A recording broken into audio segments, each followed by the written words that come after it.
Allah Akbar.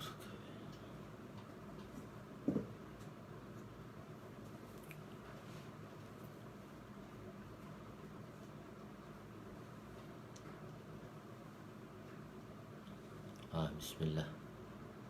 Tuan-tuan boleh masuk dahulu. Saya tertinggal jam pula depan saya. Nanti saya ambil jam. Teruskan, tunggu sekejap.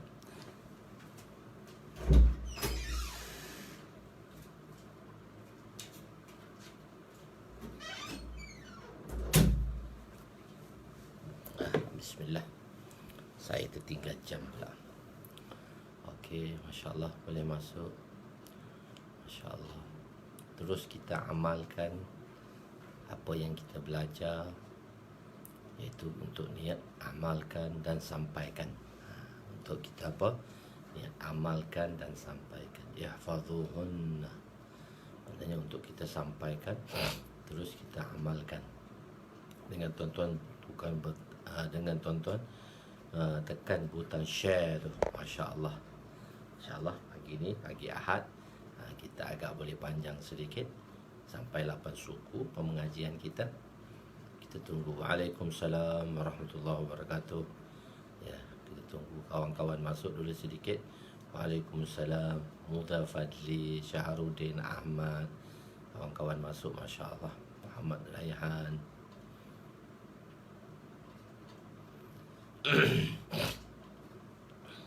Seminit 2 lagi kita tunggu kawan-kawan masuk. Dan ada pada kawan-kawan yang ada nama dengan saya hantar borang tu. Kadang-kadang nak cari borang tu susah, saya hantar borang tu. Jadi tuan-tuan boleh isilah, insya-Allah. Dan tuan-tuan boleh kemukakan syur bila untuk kita buat daurah ni. Bila kita buat untuk daurah ni, insya-Allah. Bismillahirrahmanirrahim. Assalamualaikum warahmatullahi wabarakatuh. سبحانك لا علم لنا إلا ما علمتنا إنك أنت العليم الحكيم ولا حول ولا قوة إلا بالله العلي العظيم رب يسر ولا تعسر وتمم بالخير يا فتاح وبك نستعين نحمده ونصلي ونسلم على رسوله الكريم وعلى آله وأصحابه الفاتحين بهديهم إلى الحقيقة المجازة أما بعد. أعوذ بالله من الشيطان الرجيم بسم الله الرحمن الرحيم والعصر إن الإنسان لفي خسر إلا الذين آمنوا وعملوا الصالحات وتواصوا بالحق وتواصوا بالصبر صدق الله العظيم. وقال النبي صلى الله عليه وسلم لا يؤمن أحدكم حتى يحب لأخيه ما يحب لنفسه.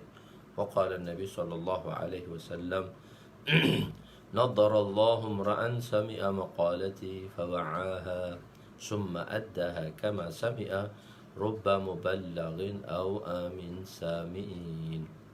InsyaAllah kita ada yang masih bertanya lagi tentang daurah. Kita akan buat daurah nanti. Saya sudah bagi borang tu untuk tuan-tuan isikan untuk pengajian daurah kita. Cuma saya tak tetapkan tarikh. Cuma tuan-tuan boleh daftar dahulu. Pada mereka yang dah ada dan bertanya kepada saya tentang daurah tadi, tuan-tuan boleh daftar dulu. Dan kita daurah itu masih lagi dalam jilid pertama. Dalam jilid pertama, Midrajul Fawatih ada 2 bahagian kitab. Satu Kitabul Iman dan satu Kitabul Ilmu. Kitabul Iman insya-Allah saya akan teruskan dengan pengajian pagi-pagi, tetapi mungkin selepas raya ni kita tengok sampai ke PKPB ni macam mana. Tapi daurah ni kita akan buat satu masa yang khusus lah, iaitu kita akan sambung pengajian kita pada pengajian Kitabul Ilmu. Masih lagi dalam jilid pertama. InsyaAllah kita akan buat 3 slot di sana. Saya akan cubakan dalam 3 slot ni saya akan habiskan kitab itu. Dalam tu ada 82 hadis. Mungkin agak saya akan bagi synopsisnya mudah untuk tuan-tuan memahami untuk membaca kitab tersebut dalam Kitabul Ilmu tadi. Sebab tuan-tuan pernah duduk dengan saya dalam pengajian Kitabul Iman, banyak kaedah-kaedah, banyak perkara-perkara di samping kita membaca hadis, banyak perkara-perkara yang baru. ataupun banyak benda-benda yang saya kemukakan, perkara-perkara yang baru, mungkin kali pertama yang tuan-tuan dengar perkara-perkara itu, ataupun ada kaedah-kaedah, maqasid-maqasid yang saya berikan di situ supaya dapat memahami apa yang saya nak sampaikan di dalam kitab ini. Sebenarnya tujuan kitab yang saya buat Midrajul Fawatih ni, kitab ni Midrajul Fawatih ni ialah tujuan kitab Midrajul Fawatih pula ialah untuk saya memperkenalkan pada masyarakat pentingnya hadis baginda sallallahu alaihi wasallam, dan untuk memahami hadis itu tidak boleh kita memahami tanpa kita merujuk kepada guru. Jadi sebab itu saya buat pengajian secara umum, mungkin untuk pengetahuan tuan-tuan, memudahkan tuan-tuan. Ada tempat-tempat yang susah, ada tempat-tempat yang senang. Sebenarnya dalam Kitabul Iman ni dia agak susah. Dalam Kitabul Iman ni dia agak susah. Mungkin kali pertama, dan banyak kaedah-kaedah dan banyak pembaharuan-pembaharuan. Bukan pembaharuan tentang agama tak, benda-benda yang mungkin terlepas pandang ataupun tuan-tuan tidak pernah dengar. Jadi banyak perkara-perkara yang saya nak diceritakan di situ. Jadi bila tuan-tuan mengikuti saya di dalam Kitabul Iman, dan Kitabul Iman pun dia ada hadis tersendiri, dan dalam Kitabul Iman pun dia ada 5 bab lagi. Pertama bab dosa besar dan bab munafik. Kedua ialah bab waswas. Ketiga adalah bab kedua bab waswas. Ketiga bab takdir. Keempat bab azab kubur. Kelima bab berpegang teguh kepada Al-Quran dan Sunnah. Itu 5 bab. Jadi dia ada 5 bab termasuk dalam Kitabul Iman. Cuma dalam Kitabul Ilmu nanti dia tidak ada bab, dia hanya ada Kitabul Ilmu. Dalam jilid kedua kita akan ada Kitabul Taharah serta Kitabul Salat. Dalam Kitabul Taharah tadi terlalu banyak bab-babnya. Dia bukan 5 bab lagi, dia 25 bab. Jadi dalam setiap bab itu pula ada 3 fasal. Fasal pertama, fasal kedua, fasal ketiga. Fasal pertama hadis-hadis yang dimuatkan daripada Bukhari dan Muslim. Fasal kedua ialah hadis lain Bukhari dan Muslim. Fasal ketiga ialah tambahan daripada pengarang kitab.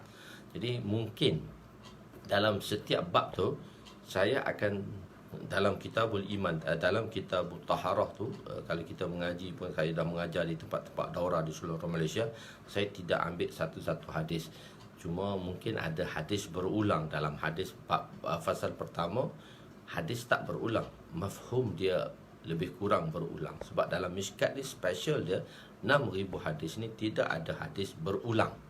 Sebagaimana dalam Bukhari 7,275 hadis, hadis berulang menjadikan hadis yang dimuatkan oleh Imam Bukhari hanya 4,000 sahaja termasuk hadis berulang. Tapi dalam Mishkat ni tidak ada hadis berulang. Mungkin mafhum dia sama tapi hadis tak ada berulang. Itu istimewanya di dalam kitab Mishkat. Jadi sebab tu saya buat daurah. Mungkin untuk kalau kita tak buat daurah benda ni, kita akan mengaji masa dalam lama lah dengan masa tuan-tuan tak ada dan tuan-tuan ingin untuk belajar, masa tuan-tuan terhak. Dulu saya pergi masjid-masjid, alhamdulillah keberkatan PKP ni, saya boleh mulakan pengajian. Dulu saya nak mulakan juga pengajian di dalam Facebook, tapi takut tak ada orang untuk menyertai saya. Jadi lepas keadaan ini berlaku, alhamdulillah saya dapati ada yang ingin mengikuti. Dulu pun sudah ada orang yang mengatakan pada saya, tapi saya agak tidak berminat di dalam membuat FB ni, dalam live secara FB ni. Itu personal peribadi saya lah. Kenapa pula tak berminat Ustaz? Mungkin orang akan tertanya masalah tu. Cuma saya kata bagi peribadi saya. Tapi oleh kerana keadaan, kadang-kadang keadaan tu berubah yang menyebabkan kita terpaksa membuat satu tindakan. Jadi kita ada banyak tindakan kan. Setiap satu benda tu kita ada 2 planning dan 3 planning. Satu planning pertama tak berjaya, plan kedua kita akan buat. Plan kedua tak berjaya, kita akan buat plan ketiga. Sebab tu satu orang tu dia ada banyak plan. Begitu juga tentang pengajian kita. InsyaAllah semoga Allah Subhanahu Wa Taala memberkati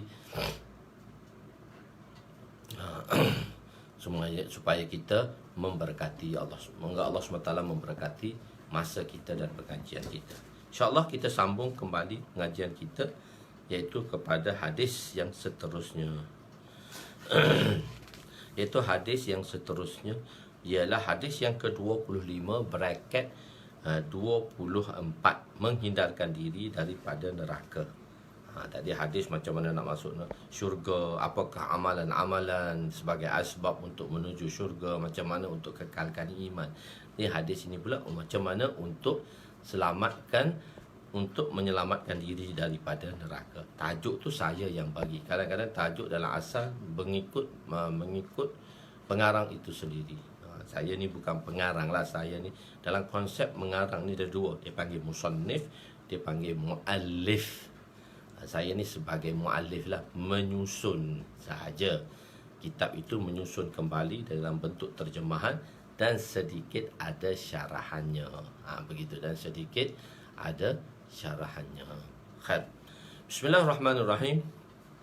Wa ana Anas radhiyallahu anhu anna an-nabiy sallallahu alaihi wasallam wa Mu'adz radifuhu 'ala ar-rahl qala ya Mu'adz qala labbaik ya Rasulullah wa sa'daik qala ya Mu'adz qala labbaik ya Rasulullah wa sa'daik qala ya Mu'adz qala labbaik ya Rasulullah wa sa'daik salasan قال ما من أحد يشهد أن لا إله إلا الله وأن محمد رسول الله صدقا في قلبه إلا حرم الله على النار قال يا رسول الله أفلا أخبر به الناس فيستبشروا قال إذن يتكلوا فأخبر بها معاذ عند موته تأثما متفق عليه.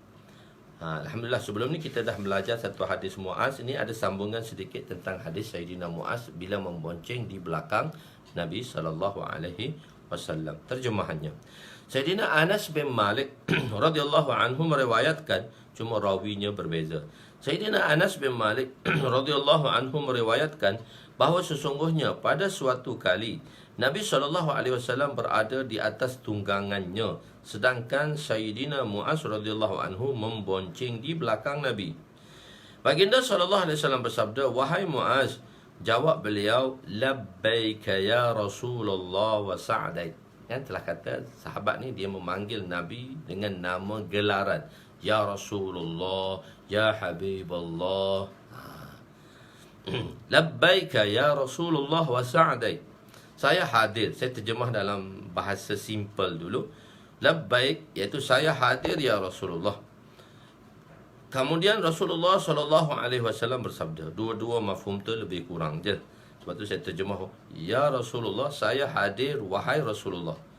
Kemudian Rasulullah SAW bersabda, wahai Mu'adz. Beliau menjawab, saya hadir wahai Rasulullah. Baginda SAW melakukan demikian sebanyak 3 kali. Kemudian baginda SAW bersabda, seseorang yang bersaksi bahawa tiada yang layak disembah melainkan Allah dan Nabi Muhammad SAW ialah pesuruh Allah, sidqan, dengan setulus hati, akan diharamkan oleh Allah daripada api neraka. Mendengar berita gembira ini, setelah berita gembira ini disampaikan kepada Sayyidina Mu'adz, maka Sayyidina Mu'adz radhiyallahu anhu berkata, ya Rasulullah, adakah boleh saya khabarkan berita gembira ini kepada orang ramai supaya mereka bergembira? Nak share sama-sama kegembiraan ini. Baginda SAW bersabda, jika demikian, maka Baginda SAW bersabda, jika demikian mereka akan berpada dengan berita gembira tersebut lalu berserah, yakni mereka tidak akan beramal dengan amalan yang lain, hanya beriktimat atau bergantung kepada berita gembira tersebut. Ini peringkat awal, telah kita bahaskan dahulu. Peringkat awal Nabi tak benar sampaikan lagi kerana iman pada masa itu masih lemah. Sayyidina Anas radhiyallahu anhu berkata, Sayyidina Mu'adz radhiyallahu anhu memberitahu juga hadis ini kepada orang ramai ketika akhir hayatnya, masa dia nak mati pun dia sampai juga hadis ini untuk mengelakkan diri daripada berdosa, iaitu menyembunyikan hadis. Ada dari sebelah sebelum ni kita dah bahaskan, ada satu orang menyembunyikan satu ilmu seperti dia akan dilegamkan di hari kiamat nanti. Tapi ada perkara yang tak semua kita perlu beritahu, walaupun perkara itu penting. tapi kita melihat kepada keadaan suasana dan mauqifnya. Di sini nak beritahu keadaan suasana dan waktunya. Adakah perlu diberitahu ataupun tidak. Begitu.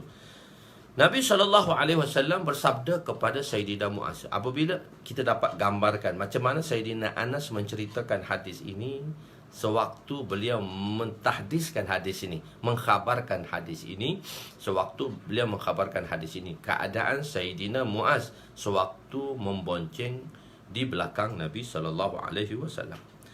Jadi Nabi bersabda, "Ya Muaz." Di sini Nabi memanggil Sayyidina Muaz 3 kali. 3 kali. Sebab apa Nabi memanggil 3 kali? Jadi ulama telah mencari reason lah, mencari sebab kenapa Nabi panggil 3 kali. Kadang-kadang, tengok kadang-kadang satu orang tu kita panggil, anak kita panggil, "Mat." Dia duduk jauh lagi.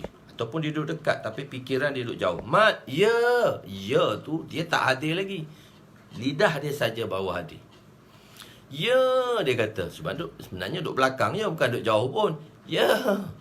Lepas tu berhenti sekejap, ayah dipanggil lagi. "Mat." "Ya, ayah." Dia dah nak sampai dah tu. "Mat."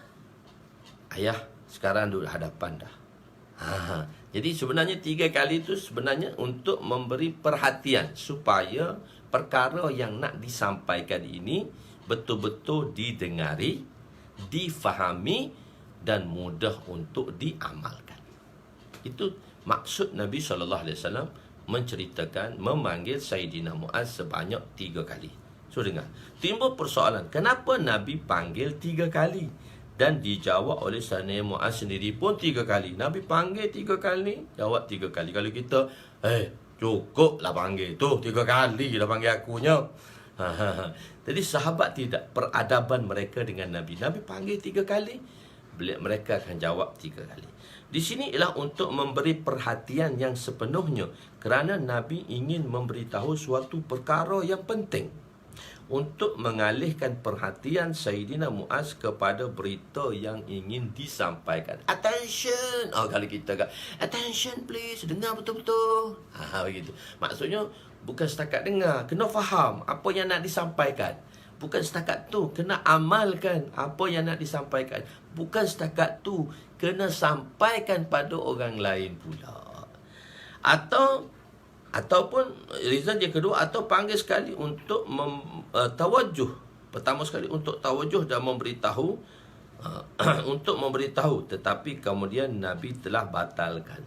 Ada juga macam ni. Nabi panggil tadi untuk memberi perhatian. Kedua Nabi panggil, "Muaz." Dia kata, "Labbaik ya Rasulullah wa sa'daik." Lepas tu Nabi fikir, nak beritahu ke tak nak beritahu ni? Ni bagi pihak orang yang menyampaikan, tak di pihak orang yang menerima. Reason tak dia ada banyak reason, dia banyak illah. Kita dipanggil reason, banyak illah, banyak sebab lah berlakunya begini. Satu daripada pihak pendengar tu sendiri, supaya dia memberi perhatian sebagaimana kita beritahu illah di atas. Saya guna illah lah, reason. Dalam orang putih panggil reason, Arab panggil illah, sebab dia, illah dia. Jadi kedua ni bagi pihak orang yang nak menyampaikan ni. Bila orang tu dah kata, "Ya Rasulullah, wa sadaq ya Rasulullah," maka Nabi SAW beritahu, "Aku nak sampai ke tak ke budak ni?" Begitu. Maka Nabi kata, "Tak payahlah, batalkanlah." Nabi panggil kali kedua, masih lagi berfikir, patutkah berita ini disampaikan kepada pendengar ni? Boleh ke dia dengar cerita aku ni? Boleh tak dia tanggung berita yang aku nak sampaikan ini? Setelah kali ketiga, baru Nabi pastikan untuk menyampaikan berita tersebut setelah meyakini si pendengar benar-benar bersedia. Nabi memanggil 3 kali kerana ingin memberitahu berita yang besar, dan penerima juga perlu mempunyai isti'dad dan kemampuan. Isti'dad tu makna dia kemampuan lah untuk mendengar berita tersebut. Bukan setakat tu boleh amalkan, bukan setakat tu boleh sampaikan. So di sini untuk dengar dululah. Sami'na, untuk dengar dulu. Kadang-kadang orang tak sedia nak dengar. Kadang-kadang orang tak sedia nak dengar. Jadi dengar dulu. Timbul persoalan, adakah hanya kalimah mencukupi untuk mengharamkan api neraka ke atas seorang, sedangkan banyak lagi ibadat yang perlu dikerjakan. Solat, puasa, zakat, haji dan Al-Quran. Zakat, haji dan sebagainya. Sebab itu telah kita jelaskan di sini, satu-satu hadis yang diceritakan oleh Nabi tidak boleh dibuat satu keputusan lagi, dan tidak boleh dijadikan satu keputusan setelah kita kumpulkan banyaknya hadis-hadis yang lain berkenaan perkara tersebut. Jadi kalau kita tengok kepada zahir hadis ni, cukup dengan kalimah sahajalah. Sebab itu ada satu golongan yang mana berfaham murji'ah. Dari segi akidah ni, golongan ini kita panggil dia murji'ah. Murji'ah ni maksud dia apa dia? Kita ucap kalimah, lepas tu kita dah berjaya. Kita tak payah sembahyang, kita tak payah puasa. Sebab kan kita dah beritahu Islam tu 5: imaniyat, ibadat, muamalat, muasyarah, akhlak. Itu dari sudut imaniyatnya. Jadi mereka kata kita dah masuk Islam, dah syurga dah. Nabi kata dah syurga, tak payah buat apa pun mengikut berita hadis ini. Nabi kita dah syurga dah. Dia panggil kalimah proof. Kalimah proof. Tuan-tuan tengok kan, jam ada waterproof. Jam waterproof ni kita berendam dalam air, jam tu tak masuk air. Maksud jam tu tak dipengaruhi oleh air, suasana di luarnya iaitu air. Jadi sekarang begitu juga kalimah ni, dia panggil kalimah proof. Kalimah ni memang dah pure dah. Kalimah ni dah kuat dah, tak perlu buat apa pun dah syurga dah. Begitu. Kadang-kadang ada orang berfahaman, dan golongan itu memang ada pun. Golongan itu memang ada pun, iaitu kita panggil dia golongan dari segi akidahnya. Kalau dalam dari segi mazhabul iman, iaitu akidah dari segi keimanan, iaitu mazhab ini kita panggil dia mazhab murji'ah. Kalimah proof, makna ucap kalimah dah syurga dah. Jadi timbul persoalan, adakah kalimah itu mencukupi untuk mengharamkan seorang itu ke atas api neraka? Sedangkan dalam Al-Quran pun menyebut mereka yang diseksa disebabkan meninggalkan solat dan zakat. Ni, itu kena juga tu. Sebab itu satu-satu hadis itu kita tidak boleh membuat keputusannya, kecuali kita melihat hadis, ayat-ayat yang semakna dengannya, hadis-hadis yang yang semakna dengannya, dan ayat-ayat yang tidak ta'arud, tidak bercanggah dengannya. Khair.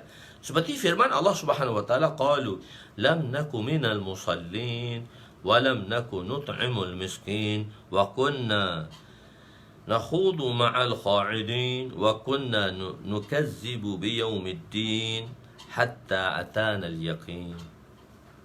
Orang-orang yang bersalah itu menjawab, orang-orang yang melakukan kesilapan, dosa itu menjawab, kami tidak termasuk dalam kumpulan orang yang mengerjakan solat, dan kami tidak pernah memberi makan orang miskin, dan dahulu kami selalu mengambil bahagian memperkatakan perkara-perkara yang salah bersama orang-orang yang memperkatakannya. Maknanya sekongkol dengan orang yang tak faham fahaman murji'ah.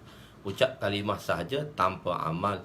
Ni ada satu fahaman. Dalam murji'ah ni ada satu faham. Dalam mazhab, dalam akidah ni kan kita bermazhab akidah ahli sunnah wal jamaah, telah kita jelaskan dahulu, dan di dalam awal-awal kitab kita dahulu. So bacalah daripada hari pertama, hari kedua saya dah terangkan di situ dengan banyak. Cuma murji'ah ni salah satu fahaman yang kefahaman mereka ialah mereka Islam. Kefahaman mereka ialah kita hanya Islam sahaja, kita ucap kalimah sudah cukup, kita tak perlu beramal. Ini bagi kalau kita di Malaysia ni orang yang cukup hanya pada niat sahaja, tak perlu buat. Dia kata niat sudah dapat pahala, dan niat itu lebih besar daripada amalan, so kita tak perlu buat. Ni fahaman murji'ah ni, maksudnya bila dia dah ucap kalimah, maka bagi dia dah syurga dah. Bagi dia ialah dah syurga dah, tak perlu melakukan amalan-amalan yang lain. Ni fahaman ni sesat lah. Fahaman ni sesat, tapi tidaklah sampai kepada kafir, tapi fahaman ni adalah sesat. Okey. Jadi dan kami sentiasa mendustakan hari pembalasan, sehingga kami didatangi oleh perkara yang tetap, yakni kematian. Bohong Nabi, bersekongkol dengan orang yang membohongkan agama. Jadi sehingga datanglah perkara yang yakin, iaitu mati. Mati datang baru tahu yang dia buat tu tak betul. Jadi sekadar kalimah boleh menyelamatkan seorang itu daripada api neraka adalah tidak memadai, kerana banyak lagi makrufat, perkara-perkara yang baik yang mesti dilakukan. Makrufat ni perintah-perintah lah. Ataupun tu makrufat ni makmurat, makmur. Amara ni perintah, perkara-perkara yang diperintahkan. Makmulat dia satu dia satu makmurat daripada perkataan amara. Amara ni perintah. Makmurat melaksanakan perintah yang mesti dilakukan. Banyak perintah-perintah yang mana Allah Subhanahu Wa Taala memerintah kita. Innallaha ta'ala, dalam satu hadis yang lain Nabi kata, Innallaha ta'ala farida faraid fala tudayyi'uha. Sesungguhnya Allah Subhanahu Wa Taala telah memfardukan ke atas kamu banyak kefarduannya.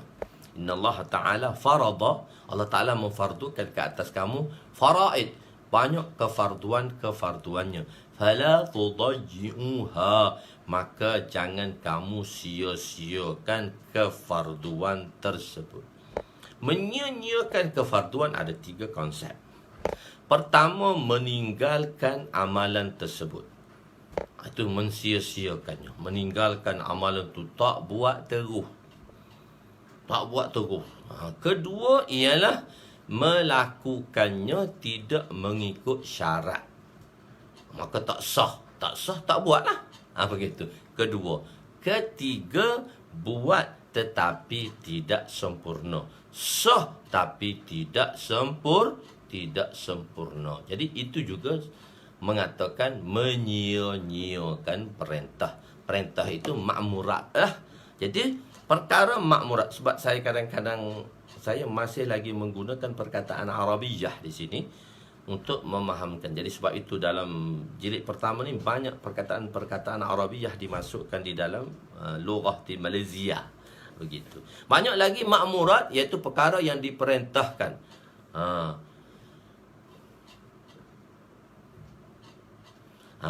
Iaitu banyak perkara yang diperintahkan, yang mesti dilakukan, dan matrukat, taraka, daripada perkataan taraka, meninggalkan. Banyak perkara yang mesti kita tinggalkan. Mukan setakat kalimah syahadah sahaja, asyhadu an la ilaha illallah wa asyhadu anna Muhammadar Rasulullah, tapi banyak makmurat, banyak makmurat, banyak bila kita panggil makmurat lah, perintah-perintah yang mesti kita laksanakan. Banyak matrukat, larangan-larangan yang mesti kita tinggalkan.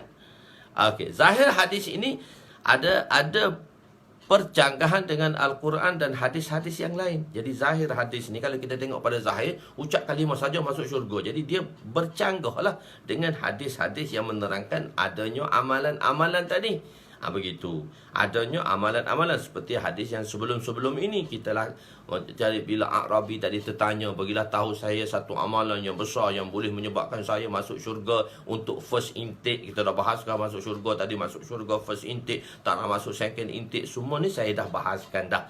Jadi kalau tuan-tuan ingin, sebab tu saya kata kena mengulang kaji pelajaran yang saya telah bahagikan. Dan tuan-tuan pun dah tekan share, dan tuan-tuan pun dah tekan share.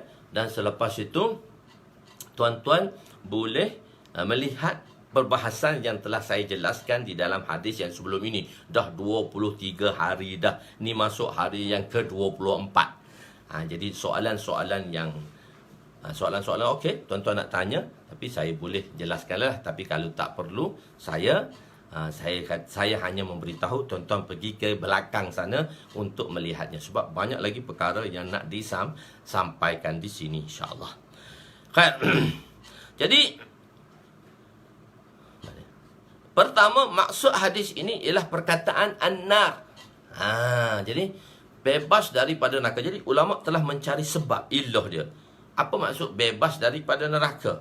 Yang memberi makna khusus. Bebas daripada neraka yang memberi makna khusus. Tapi hadis ni tak mansuh. Jadi ulama mencari sebab. maksud perkataan nar, tak masuk dalam neraka, apa maksud dia? Ada dua jenis neraka. Sebab neraka ni dia ada dua jenis neraka. Satu neraka, dia ada neraka, bilangan neraka ada 7, tapi dia ada dua jenis neraka yang diisi oleh orang-orang Islam dan yang diisi dengan orang-orang kafir. Mereka, dua jenis neraka. Neraka yang disediakan untuk orang kafir, dan satu lagi neraka yang disediakan untuk orang yang berdosa, orang Islam, iaitu dipanggil neraka Jahannam, neraka Hawiyah, Hutamah. Banyak neraka, jenis-jenis neraka. Jadi satu sahaja neraka yang akan yang mana orang-orang Islam dimasukkan di dalam itu, iaitu orang-orang yang berdosa dimasukkan ke dalamnya. Jadi maksud perkataan nar ni khusus, iaitu mereka ini tak masuk neraka orang kafir. Sebab masuk neraka orang kafir, dia akan kekal.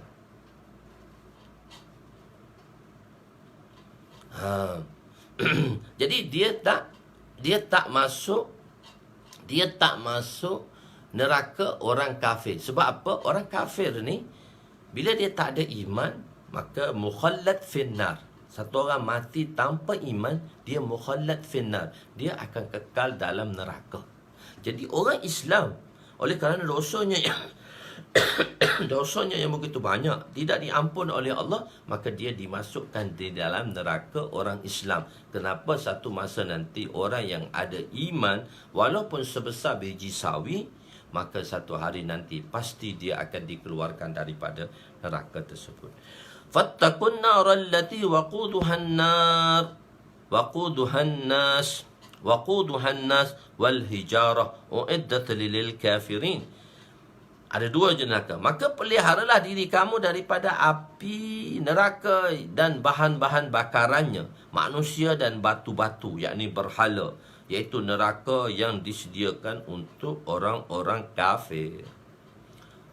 Hindarilah kamu daripada neraka yang mana bahan bakaran dia tu manusia tu sendiri, dan patung yang dijadikan oleh manusia untuk sembahan. Patung-patung ni juga akan masuk neraka. Jadi neraka ni untuk orang kafir. Maksudnya ada khusus neraka untuk orang kafir. Jadi orang beriman, walaupun dia tak buat perintah Allah, dia mungkin wa'ayazubillah terpaksa dimasukkan ke dalam neraka, tetapi tidak dimasukkan di dalam neraka orang kafir, diselamatkan kerana adanya iman. Anna di sini maksudnya dia tidak akan dimasukkan ke dalam neraka orang kafir. Ada 7 jenis neraka. Oleh itu dia diharamkan daripada neraka orang kafir. Makna kedua, haramallahu alaihi al-khulud finnar. Allah tak, kalau ibaratnya Allah Taala memperharamkan ke atasnya api neraka, tetapi makna neraka di sini alal khulud. Jadi ditakbir ibarat di sini daripada hadis-hadis yang lain, maka hadis ini terpaksa dii'lalkan, terpaksa ditakwilkan. Iaitu takwil yang macam mana? Tafsir lah. Takwil tu bukan kita kan, kalau kita kau ni banyak takwil lah, banyak kerenah lah. Maksud takwil di sini tafsir lah. Betul? Kita tafsirkan dia, iaitu Allah mengharamkan mereka kekal masuk dalam neraka, iaitu mereka tidak kekal dalamnya. Haram dalam hadis ini haram khulud, yakni kekal dalam neraka. Ketiga, mahmulnya. Kita amalkan hadis ini, mahmul, di mana kita hamalkan hadis ini, iaitu kita amalkan. Jadi mahmul ni perkataan yang saya tak ubah. Dalam kitab-kitab lain saya dah tukar dah perkataan mahmul. Jadi orang tak faham mahmulnya apa. Mahmulnya maksudnya kita amalkan hadis ini pada orang kafir yang ketika waktu kematian dia mengucap kalimah ketika hendak mati, dan selepas mengucap kalimah dia tidak melalui kehidupan sebagai orang Islam, maka dia tidak melakukan dosa. Oleh sebab itu dia akan terselamat daripada neraka. Satu situation lagi, satu keadaan lagi, orang yang mana dia di akhir hayat dia, kita dakwahkan dia, kita talqinkan dia, macam anak satu orang Yahudi yang Nabi datang, yang mana Nabi talqinkan dia la ilaha illallah. Dia pun tengok ayah dia, dia tengok Nabi. So dia tengok ayah dia Yahudi, ayah dia membenarkan, mengisyaratkan dia untuk mengucap kalimah Nabi SAW, untuk mengucap kalimah iman. Maka dia pun syahadahlah sebelum dia mati, asyhadu an la ilaha illallah wa asyhadu anna Muhammadar Rasulullah. Maka dia ucap, Nabi pun seronok. Ya, jin pun masuk neraka lah. Kalau jin kafir masuk neraka orang kafir lah. Jin kafir masuk neraka kafir lah. Jin Islam masuk neraka Islam lah. Jin dia ada dua, jin kafir dan jin Islam. Jin Islam pun ada, jin kafir pun ada. So jin kafir yang tak beriman, wa ma khalaqtul jinna wal insa illa liya'budun. Allah hantar kita ni manusia dan jin untuk beribadat kepada Allah. Jadi jin pun ada yang kafir dan ada yang mukmin. Okey, di situ. Jadi jadi mengucaplah kalimah tadi, mengucaplah kalimah si anak Yahudi tadi dengan syahadah, sedangkan dia tak amal apa pun lagi, tak beramal pun dalam Islam. Last kali dia selepas dia ucap kalimah, maka dia tidak ada kehidupan. Mana dia dah mati, tak ada kehidupan, yang mana dia tak pernah beramal pun dengan perintah. Dan ini juga akan dimasukkan ke dalam syurga. Jadi kita mahmulkan hadis ini, mana kita amalkan hadis ini pada situation, pada keadaan orang yang mana seorang kafir yang mati di akhir hayatnya mengucap kalimah, walaupun dia tidak beramal tapi masuk syurga. Begitu. Ketiga, mahmulnya, amalkan ini pada orang kafir pada ketika waktu kematian dia mengucap kalimah. Jika dia hendak mati, maka selepas mengucap kalimah dia tidak melalui kehidupan sebagai seorang Islam, maka dia tidak melakukan dosa. Oleh sebab itu dia akan terselamat daripada neraka. Dia tak masuk pun neraka orang Islam, tak masuk pun neraka orang kafir. Sahabat kehidupan mereka untuk menyampaikan semua perkhabaran Al-Quran dan hadis. Sahabat sampai dia ni, dia memang nak sampai je. Kehidupan dia mesti nak sampaikan. Sebab itu Sayyidina Muaz menanyakan, bolehkah saya sampaikan khabar gembira ini? Nabi tidak membenarkan kerana ditakuti mereka orang ramai akan meninggalkan amalan dan usaha. Ini pada peringkat awal lagi. Nanti kalau beritahu iman tak kuat, mereka ada golongan-golongan yang nak mengambil kesempatan ni. Takut orang-orang badiah ni, orang-orang kampung ni, orang-orang Arabi ni, tak payah buat. Sebab orang-orang Arabi mari jumpa Nabi, dia nak buat macam ni, nak buat macam ni. Nabi kata tak boleh, tak boleh. Kamu kena pecahkan patung kamu. Bila dia masuk Islam, kami ada ni, nanti akan ada hadis-hadis yang akan datang.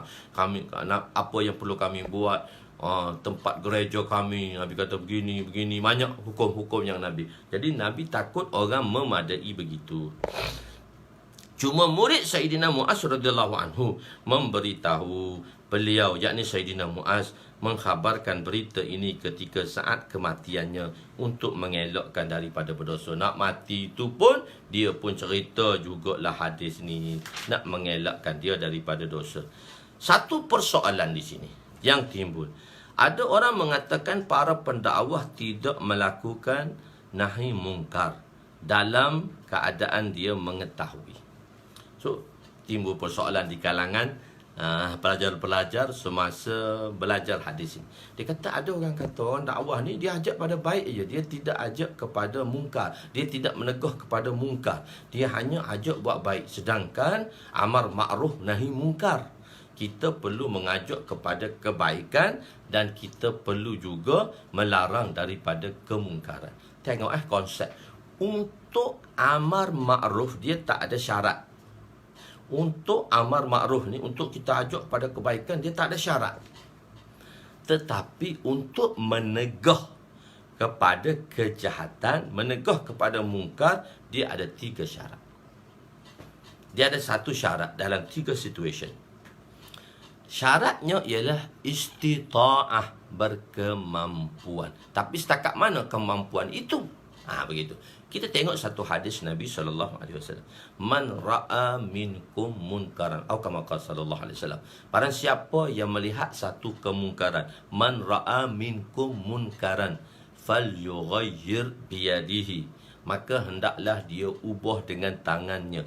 Fa'in lam yastati'. Sebab saya kata syarat amar nahi mungkar ni dia ada istita'ah, dia mesti ada kemampuan. Jika dia tak mampu, Nabi kata fa'in lam yastati', jika dia tak mampu ubah dengan tangan. Tangan ni kuasa lah. Maksud tangan ni kita dah beritahu dah, makna dia kuasa. Fa'in lam yastati', jika dia tak mampu nak ubah dengan kuasa, falyughayyir. Fa'in lam yastati' biyadihi, sebenarnya dia atas pada yughayyir tadi. Dia bawa biyadihi dibawa dengan jar saja. Mana fi'ilnya yughayyir tadi. Falyughayyir biyadihi, falyughayyir bilisanihi. Yughayyir bilisanihi, maka dia kena ubah dengan lidah.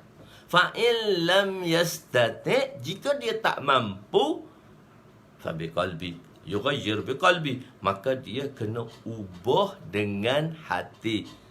Fazaka adhaful iman, itulah iman yang paling lemah. Maknanya sekurang-kurangnya dia membenci dan mencegahnya dengan hati. Jadi bukan bermakna kita tak cegah dengan kuasa, kita tak cegah dengan lidah, kita meninggalkan amar ma'ruf, kita meninggalkan nahi mungkar. Tapi kita tak buat macam tu ialah sebab kita berada kepada pihak yang ketiga. Satu golongan telah tanya orang-orang yang amar nahi mungkar ni, amar ma'ruf nahi mungkar ni, jemaah jihad ni datang tanya kita orang. Dia kata orang dakwah ni buat amar ma'ruf saja, tak buat nahi mungkar. Allah Akbar. Dia kata buat amar ma'ruf saja, tak buat nahi mungkar. Saya kata tak baca, kita orang kata tak baca ke hadis amar nahi mungkar tu. Dia mesti ada istita'ah. Dia mesti ada istita'ah. Apa itu istita'ah? Pertama, dia kena cegah dengan kuasa. Kedua, dia kena cegah dengan lidah. Ketiga, kalau dia tak mampu, baru dia kena cegah dengan hati. Okey, cegah dengan hati, ubah dengan hati. Ubah dengan hati ni ada dua makna pula. Ubah dengan hati. Jadi sekarang Tuan kata, Tuan kan mensabitkan cegah dengan tangan. Itu kita ikhtilaf. Kita bukan khilaf, kita ikhtilaf. Hadis ni ikhtilaf. Dalam ikhtilaf ada orang yang betul, ada orang yang salah, kita kata. Okeylah, jika pendapat Tuan betul, kena cegah dengan tangan dan lidah, maka pendapat kami ialah mencegah dengan mencegah dengan hati. Jadi kami masih lagi tidak terkeluar dalam syarat iman, dalam syarat amar nahi mungkar. Kami masih ada. Cuma kalau Tuan betul, Tuan dapat 2 pahala. Kami salah, tak tepat, kami dapat 1 pahala. Kalau kami tepat, kami dapat 2 pahala. Tuan dapat 1 pahala. Kita kan ikhtilaf, kita bukan khilaf. Kita diam di situ. Tapi kenapa pula kita memilih jalan ketiga? Jadi satu orang ulama besar datang menanya amir dakwah. Kenapa dia kata orang dakwah ni tinggal nahi mungkar, hanya buat amar ma'ruf sahaja? Kenapa orang dakwah ni tinggal nahi mungkar dan buat amar ma'ruf sahaja? Dia kata, Tuan, dalam hadis, dalam melakukan amar nahi mungkar ada 3 syarat dia. Dia ada 1 syarat, kemampuan. Jika tidak mampu untuk menegah dengan kuasa, maka tegahlah dengan lidah. Jika tak mampu untuk tegah dengan lidah, maka tegahlah dengan hati.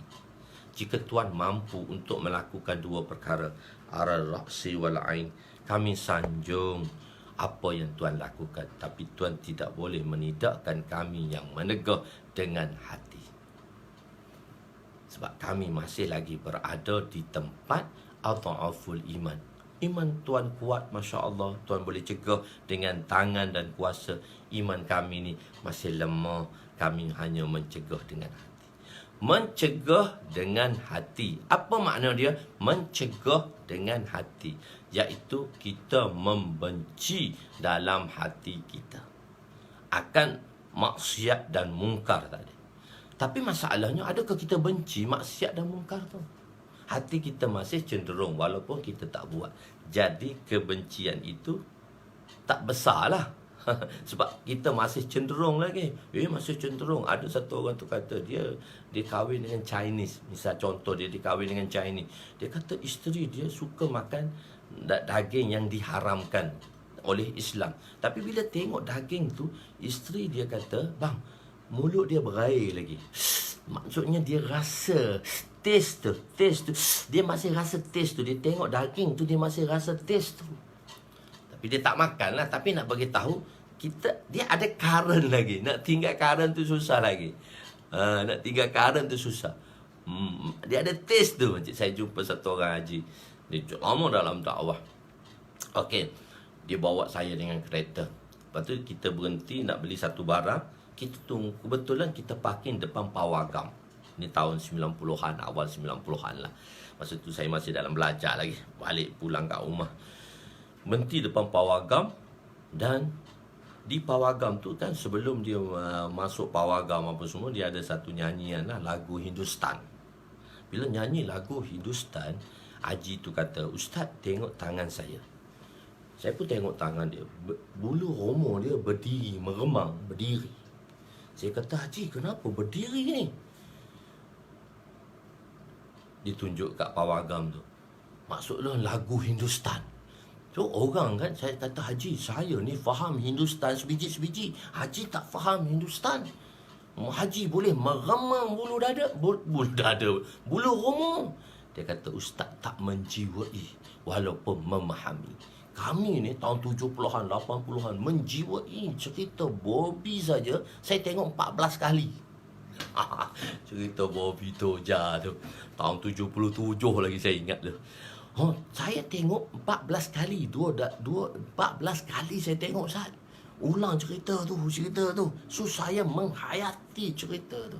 Sedangkan benda tu dia dah tinggal lama, tapi masih bulu romo meremang lagi dengar tu. Dia kata, Ustaz tak menghayati walaupun memahami. Saya tak faham tetapi menghayati.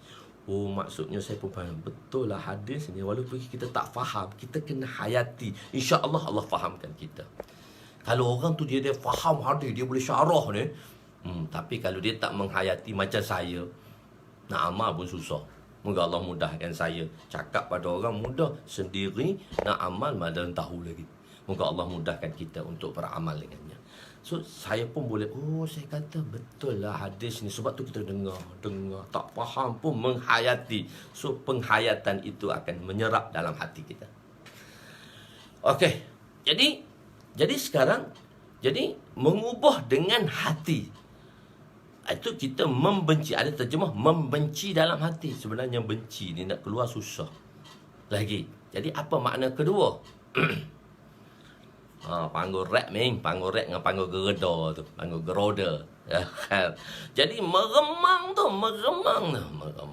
pula dah. Membenci dalam hati. Satu, membenci bukan maksiat tu, tapi kadang-kadang nak buang maksiat tu susah lagi. Makna kedua, mengubah dengan hati. Dia tak kata membenci, dia tak kata menegah, dia kata yughayyir, mengubah dengan hati. Apa maksud mengubah dengan hati? Iaitu berdoa kepada para pelaku maksiat supaya dia meninggalkan maksiat tersebut. Maknanya kita doa pada orang-orang yang mana kita tak mampu untuk cegah dia. Kita doa, ya Allah, hidayatlah dia. Doa itu sebenarnya mengubah dengan hati. Doa tu apa dia? Mengubah dengan hati. Ada rumah cikgu dah lah tu. Betul lah panggul rap tu. Jadi mengubah dengan hati. Mengubah dengan hati. Kita ubah dia dengan hati. Satu, kita benci maksiat tu. Itu mengubah juga dengan hati. Kita benci maksiat tu. Tapi nak tinggal tu susah lah. Ada orang boleh tinggal ala ra'si wal ain lah. Saya tabi'. Tapi maksud yang kedua ialah apa dia? Mencegah dengan hati dia, iaitu berdoa pada pelaku maksiat supaya mereka meninggalkan maksiat. Jadi kata Amir dakwah kepada ulama tadi, jika Tuhan mampu untuk melakukan yang pertama dan yang kedua, kami meletakkannya di atas junjungan kepala kami, tetapi kami masih lagi melakukan nahi mungkar pada peringkat ketiga.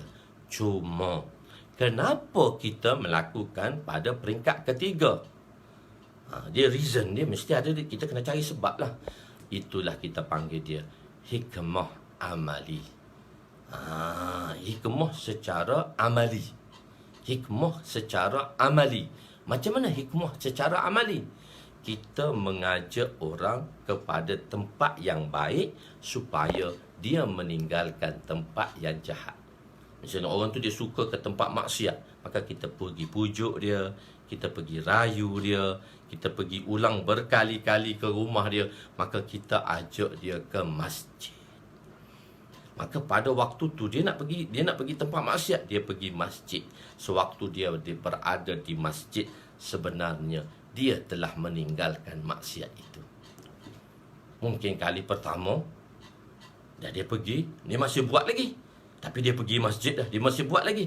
Tapi lama-lama berulang ke masjid, maka dia meninggalkan maksiat tersebut. Sebab itu dalam dakwah, kita tidak mencegah secara terang-terangan akan maksiat tadi. Kita pergi serang tempat maksiat itu, kita bakar tempat maksiat itu. Tak, kita usaha ke atas setiap individu supaya apabila mereka itu dapat hidayat, bukan setakat meninggalkan maksiat, tapi meninggalkan seluruh kehidupan maksiatnya sampai akhir hayat dia.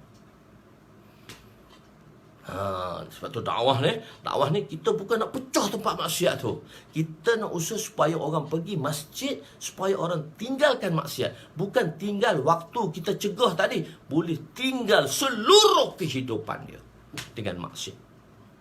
Itu dia panggil hikmah amaliyah. So kita baca mudah faham.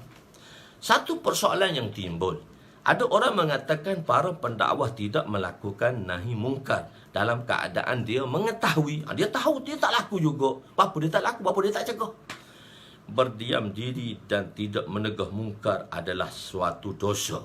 Dia kata, tak cegah mungkar, dosa tu. Begitu. Kita jawab, dakwah adalah usaha yang paling banyak mencegah mungkar, kerana diusahakan ke atas seorang sehingga apabila seorang itu sedar, kembali kepada Allah dan bertaubat, maka dia meninggalkan mungkar seumur hidupnya. Dia akan tinggalkan mungkar tadi untuk seluruh hidup dia. Bukan sekali saja kita cegah dia, ajak pada masjid, seluruh hidup dia ditinggalkan mungkar. Allahu Akbar, takbir. Bukan seorang itu dicegah secara paksa. Bukannya seorang itu dicegah secara paksa. Apabila tiada, maka dia akan lakukan semula mungkar itu semula. Dakwah adalah sebagaimana seorang pemburu. Dia tidak memburu dengan keadaan bising, tapi senyap-senyap. Kita nak pergi memburu. Kalau kita pergi memburu, kita bising ke? Habis lari buruan tu. Kita pergi perlahan. Seekor kena.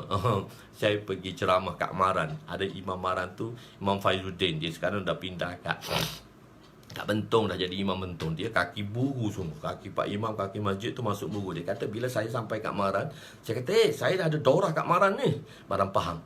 Okey Ustaz, eksotik ada. Barang-barang eksotik, makanan eksotik lah. Kijang, macam-macam lah buruan.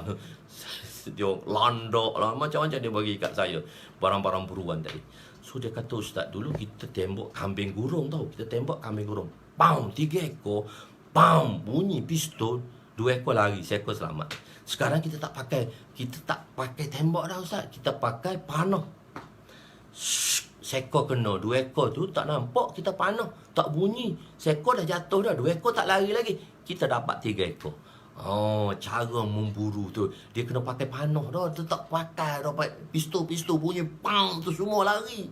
Ni pakai panah. Sup 3 ekor boleh sekali mangsa. Dakwah dilakukan dengan perlahan-lahan, lemah lembut, yang kita panggil secara hikmah amali. Apabila seorang itu terkesan dengan dakwah, dia akan meninggalkan dosa seluruh hidup.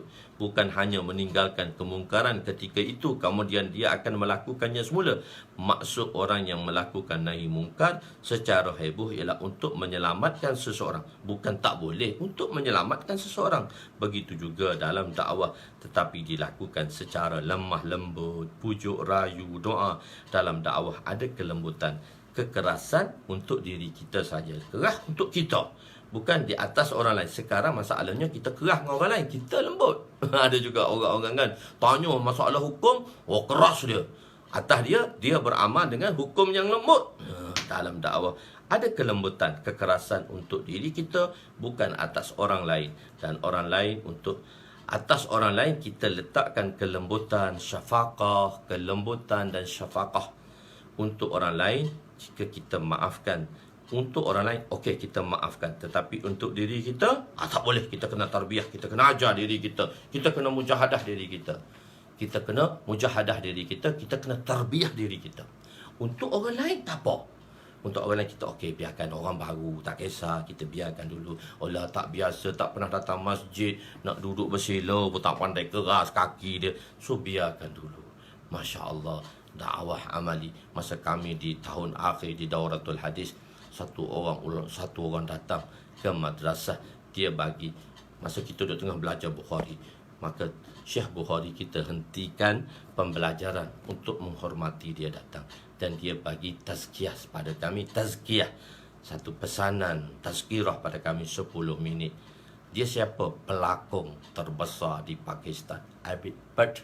Nama dia Abid Butt. Dulu dia pelakon, hero Pakistan. Tapi setelah tu, Masya Allah, tuan-tuan tengok dia macam pakaian saya, berkurta, berjubah, berserban. Tengok sekali macam orang alim. Tak, dia kata saya bekas pelakon. Tapi masa tu bahasa dia, percakapan dia, tingkah laku dia, Masya Allah, hikmah amali. Seterusnya, khatimah dengan iman, jaminan ke syurga. Kita pergi seterusnya, khatimah berakhir dengan iman, jaminan ke syurga.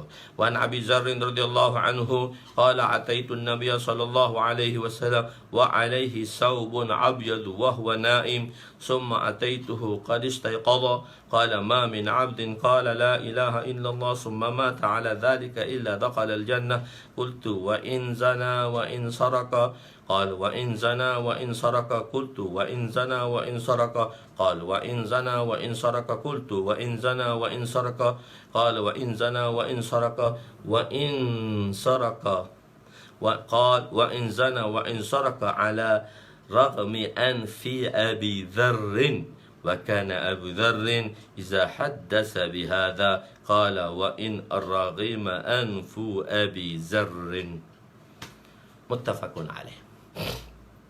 Allahu Akbar. Kita berada di muka surat 226. 226 lagi, bukan 227 lagi, 226. Nak masuk hadis 227 dah. Khatimah dengan iman. Terjemahan. Sayyidina Abu Dzar radhiyallahu anhu berkata, aku datang berjumpa dengan Nabi sedangkan Nabi memakai, aku berjumpa dengan Nabi. Pada waktu tu masa aku datang, Nabi memakai pakaian putih. Dan baginda sedang tidur.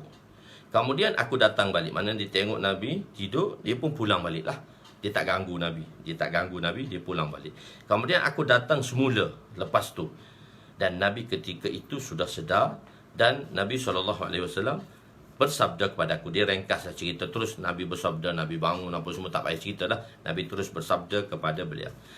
Nabi bersabda, sesiapa yang mengucap la ilaha illallah, kemudian dia meninggal dunia dalam keadaan itu, maka pasti dia akan masuk syurga.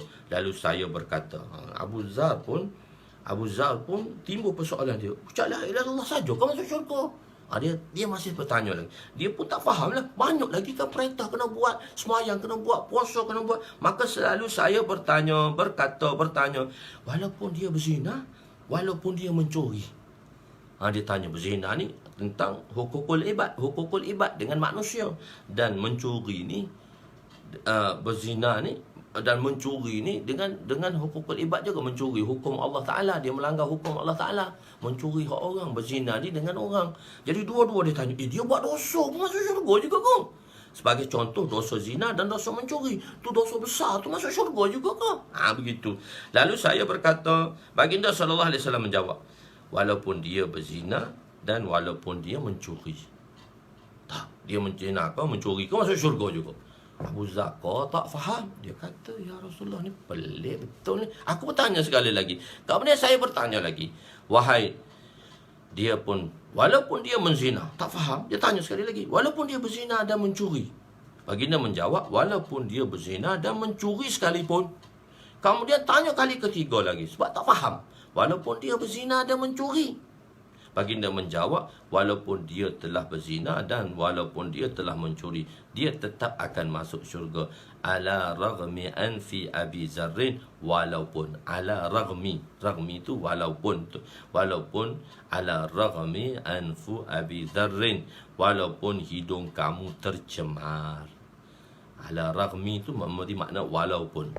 Itu walaupun ala raghmi anfi Abi Zarrin, walaupun raghmi anfi Abi Zarrin, hidung kau tercemar. Itu dari segi istilah, dari segi perkataan istilahiyah.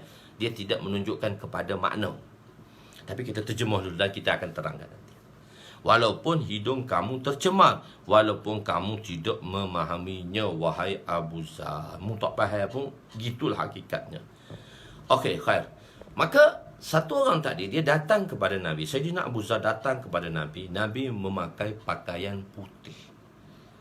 Pakaian yang disukai oleh baginda sallallahu alaihi wasallam putih. Pakaian putih, pakaian serba putih. Kalau saya pakai pakaian lain kan, ada anak-anak murid saya yang lama. Baru ni saya nak pergi safar. Bila nak safar, saya pakai pakaian lain sikit lah. Macam semalam saya pakai hijau sikit. Sebab banyak bahaya, banyak baju putih. Jadi, bila dia tengok saya pakai lain, dia kata, ustaz nak bermusafir lah tu, tak pakai putih tu. Banyak kan pakai putih. Dan bila nak musafir tu, saya pakai warna sikit supaya tak nak kotor sikit. Tu je lah. Bila tempat bersafar jauh tadi. Jadi pakaian putih, pakaian yang disukai oleh Nabi. Satu ketika isteri saya nak beranak anak ketiga. Saya pergi cari bidan. Bidan kat kampung lah. Bila nak bersalin balik kat rumah mak mertua, cari bidan. Bidang tu nama dia Moknoh. Orang panggil Moknoh. Dekat dengan Pak Simas di sempadan Wakaf Baru tu. Kampung apa tu? Kampung apa saya tak ingat. Saya pergi cari, rumah dia kan, rumah bidan kan. Ada pokok-pokok, Rumah dia seram lah. Saya bagi salam, Assalamualaikum. Jadi Moknoh masa tu dia tak ada kat rumah. Orang sebelah tu, dia tengok melalui dinding. Dia tengok atas bawah. Ini selepas ni Moknoh cerita kat saya. Lepas tu orang sebelah rumah dia tertanya. Dia kata, Moknoh, siapa datang tu? Kenapa? Atas bawah semua putih. Daripada kepala dia sampai kaki dia semua putih. Moknoh tu mengusik dia. Kau tak tengok ke kaki dia tu rapat ke kat bumi? Kalau kaki dia tak rapat kat bumi tu, bukan orang tu. Lupa nak tengok mana, dia kata. Kaki dia rapat ke tak? Lepas tu Moknoh ketawa. Alah, menantu Haji Ghafar lah tu. Dia datang nak ajak aku isteri dia nak bersalin. Dia tengok saya atas bawah tu putih. Moknoh pun kosek, dia takut hantu kot. Dia kata hantu pun tengok dia pun lari. Saya lari, bukan hantu tu lari. Jadi Nabi SAW suka pakai baju warna putih. Dalam hadis Jibril, sebab tu Jibril dah hadis pertama dulu. Hadis kedua tentang Kitabul Iman tu, Sayyidina Jibril pakai baju putih untuk menyukakan Nabi. Oleh itu pelajar mesti berusaha untuk menyukakan gurunya. Kita seronok, kita sukakan guru kita. Di tahun akhir kita orang belajar, ada satu kawan kita, dia orang Pakistan tapi dia duduk di Amerika. Nama dia Salim. Adik dia nama Iqbal. So kita orang classmate kan. Kita punya Syekh Muslim. Syekhul Muslim ni Maulana Manzur rahmatullah alaih. Dia mengajar Muslim kita orang. So dia jadi imam tau kat masjid. Dia jadi imam. Dia imam masjid lah. Setiap masuk kelas, mesti dia tanya kita pelajar akhir ni, tadi sembahyang subuh aku baca ayat apa ya? Aku baca ayat apa ya? Alah, yang kalau kena tanya tu tak boleh jawab, kena berdiri lah dalam kelas tu. Bermakna kau tak ada dalam sembahyang subuh tadi, atau kau tak tahu apa aku baca dalam solat subuh tadi. Ayat tu, aku baca dalam solat subuh tu. Aku baca apa tadi dalam solat subuh? Itu yang biasa dia tanya.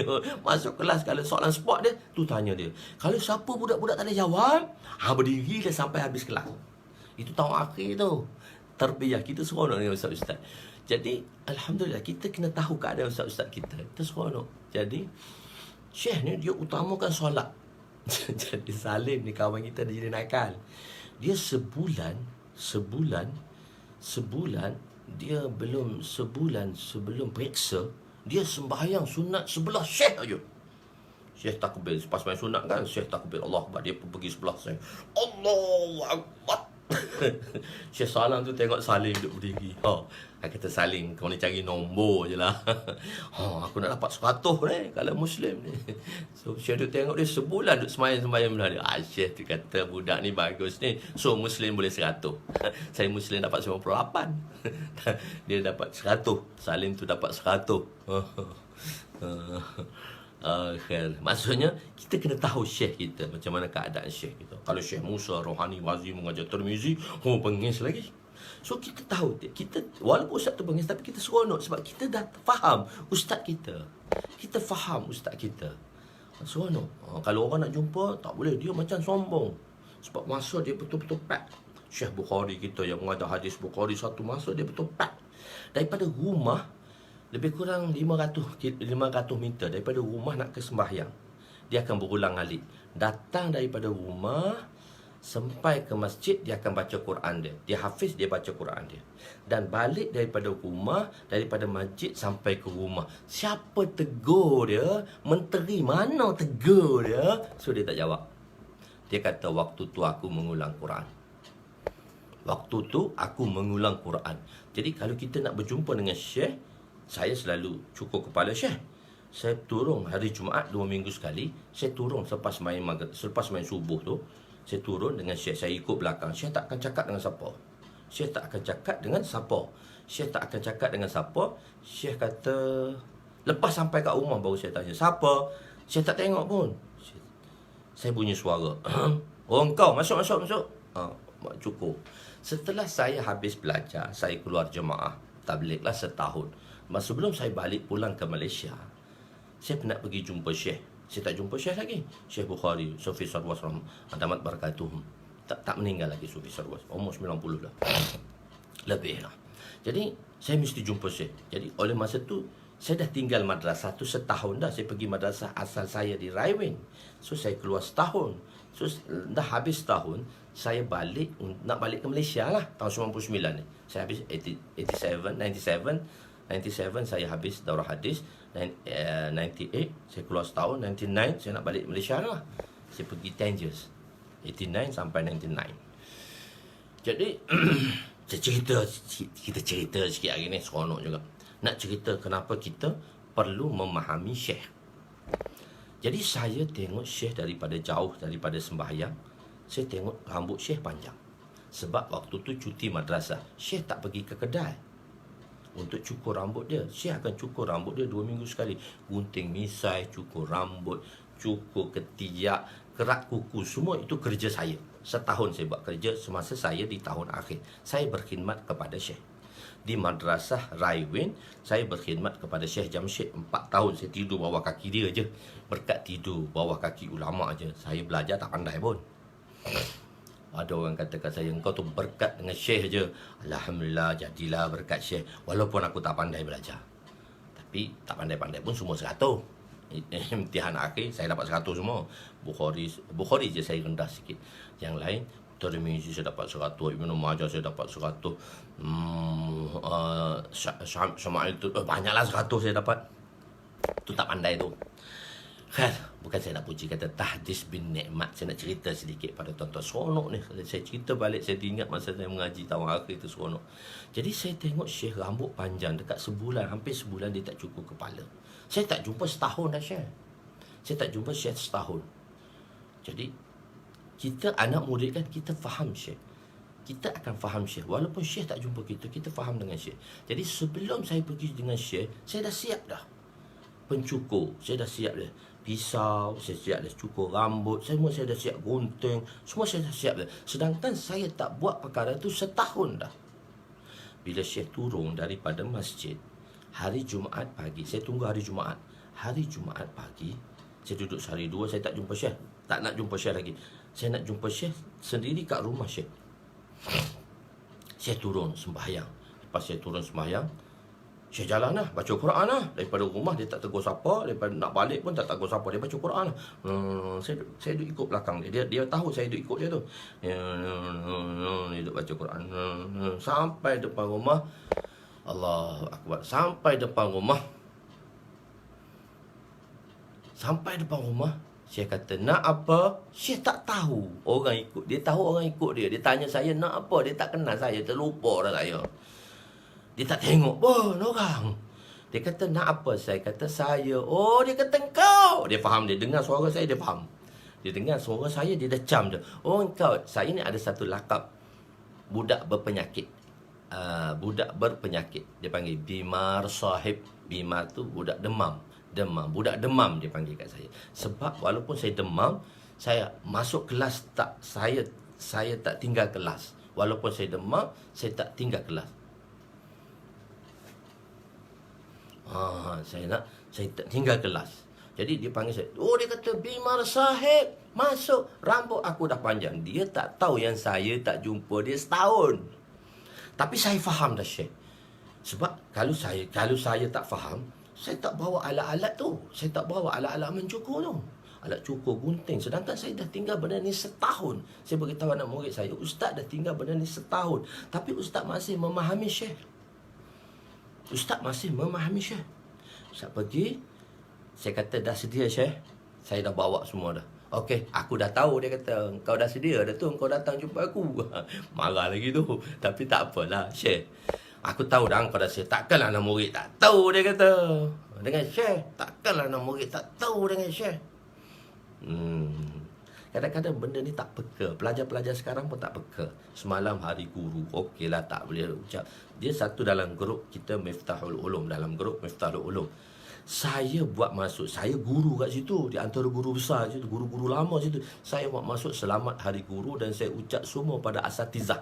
Anak murid saya dalam grup tu tak hantar pun. Saya kata, budak-budak ni tak faham dah jadi ustaz besar-besar semua, tak faham dah ni. Saya hantar dalam grup tu, saya bagi ucapan selamat hari guru.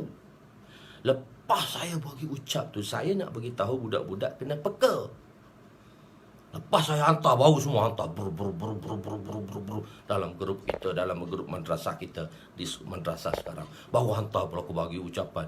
Oh, saya kata, engkau semua tak peka. Aku kena peka ke engkau? So, kita kena peka dalam perkara-perkara ilmiah ni. Peka dia. Hubungan khidmat dengan ilmiah adalah penting. Bagi saya, dia adalah amat penting. Itulah keistimewaan di dalam ilmu. Allah, zaman yang tak dapat dilupakan. Zaman sekolah pun seronok juga. Tapi dalam zaman ilmiah yang saya belajar, tuan-tuan masing ada kenangan masing-masing. Saya dalam belajar agama ni, sebanyak kenangan yang mana mengingatkan Syekh. Tapi penting. Jadi ibarat, jadi untuk menyukakan Nabi, oleh itu pelajar mesti berusaha untuk menyukakan gurunya. Pelajar tu mesti kena sukakan guru dia. Seronok biar guru dia suka. Ibarat tersembunyi. Jadi dia ibarat tersembunyi apa dia? Maksudnya cerita-cerita yang tersembunyi lah. Dia pergi jumpa Nabi. Lepas dia jumpa Nabi, Nabi tidur. Dia tak kejut Nabi. Selepas tu dia pergi jumpa kembali. Tengah-tengah tadi. Lalu aku beredar daripada situ. Maksud dia pergi jumpa Nabi, Nabi tidur. Dia pun beredar dari situ. Apabila, apa yang perlu kita kena tahu di sini? Apa yang kita boleh ambil daripada natijah cerita ini? Saya beritahu, apabila kita ingin berjumpa ulama' dan mendapati mereka sedang tidur, maka hendaklah kita beredar daripada situ. Oleh itu, apabila ingin berjumpa dengan ulama', maka sebaiknya kita membuat temu janji, appointment. Kadang-kadang ulama' ni dia sibuk. Dia bukan tak nak layan kita, dia sibuk. So, mesti kita kena buat appointment. Buat temu janji dengan mereka agar tidak mengganggu waktu rehat mereka. Mengganggu tanggungjawab mereka, iaitu mengganggu tanggungjawab mereka. Jadi sebab tu kita pergi tu, kita syekh jaga. Sebab tu syekh kita, waktu rehat dia kita tak jaga. Kita duduk depan pintu, kita kena jaga syekh. Sebab syekh ni tak ada masa tidur. Masa tu je dia boleh tidur, dan orang nak ganggu lagi. Bila dia nak tidur, dia nak bagi ceramah lagi, dia nak bagi nasihat lagi. So kita jaga betul-betul syekh. Jadi bila kita, sebab tu kita kena ada appointment. Kita nak pergi dengan siapa-siapa kan. Sekarang kan nak pergi temu janji, nak pergi apa, kena ada appointment. Tapi kalau jalan ringkas pula, kita kena carilah appointment. Kita bolehlah blok tengah. Kalau kita kenal orang baik, kalau siapa nak jumpa Syekh Musa Rohani Bazli, dia akan jumpa saya. Saya kata jumpa aku bawa jumpa dengan Syekh, paling cepat. Semua peristiwa kecil ini disebut di sini untuk menunjukkan peristiwa itu masih segar dalam ingatan rawi. Selain itu, menyebut perkara dan peristiwa bersama Nabi adalah suatu kenikmatan bagi sahabat. Sahabat tunjuk semua. Sahabat cerita habis. Kenapa sahabat cerita tu? Kerana dia satu nikmat. Kenangan manis yang tak dapat dilupai bersama dengan Nabi SAW. Dia bersama dengan Nabi. Dia kenangan yang tak dapat dilupakan. Sahabat ni lah orang yang paling cinta. Kan sebelum ni kita dah cerita tentang cinta kepada Nabi. Sahabat ni orang cinta pada Nabi. Ingatkan cerita Nabi. Mengingatkan kembali peristiwa bersama Nabi. Dan mengingat peristiwa bersama Nabi. Itu satu nikmat yang tidak dapat dibayar dengan harta di dunia ini. Khususi kena buat appointment lah kalau orang tu dia terlampau sibuk.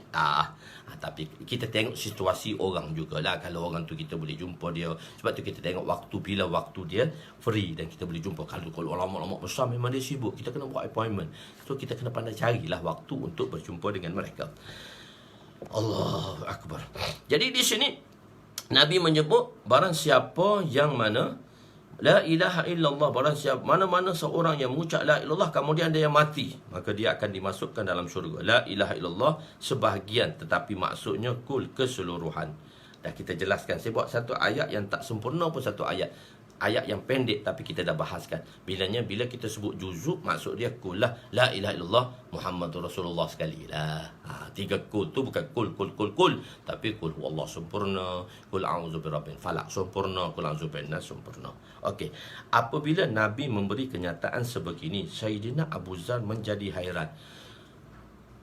Abu Zar tanya, ya Rasulullah, walaupun dia mencuri dan berzina, dia masuk syurga juga?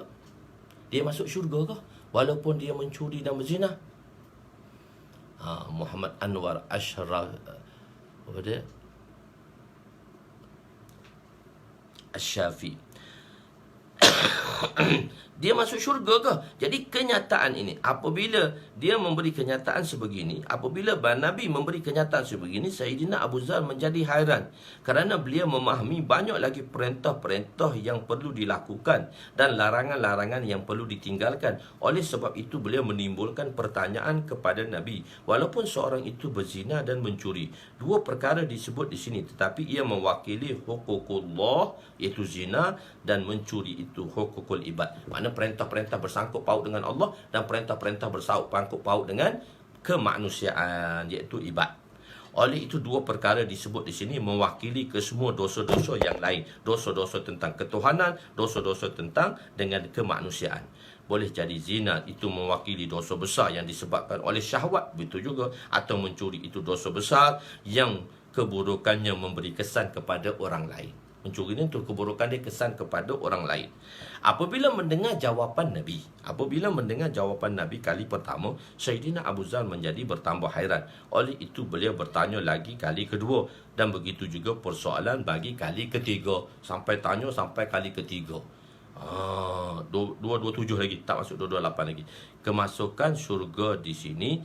So habis dah ayat tu. So dia kadang-kadang satu perenggan dengan satu perenggan, poin-poin dia tu tuan-tuan boleh memahami lah. Sebab tuan-tuan baca terjemah, so saya beritahu titik the point to the point saja. So apa benda yang saya nak bahaskan, saya titip-titip the point. Jadi perenggan lain ni dia punya isi lain dah. Perenggan lain ni dia punya isi lain dah. Kemasukan di syurga di sini bukan dukhuli awal. Dah kita bahaskan, masuk syurga ni bukan masuk Di sini bukan dukhul awal. Maknanya jika ada seorang itu dosa, masih lagi akan dimasukkan ke dalam neraka terlebih dahulu. Bukan masuk syurga. Kalau ada orang yang ucap kalimah la ilaha illallah tu, dia menghadapi kehidupan dan dia tinggal perintah, dia tak boleh dukhul awal lah. Dia terpaksa masuk neraka dululah. Dahulu untuk dibersihkan dosanya, kemudian barulah dimasukkan ke dalam syurga. Perkataan ala raghmi anfi Abi Zarrin.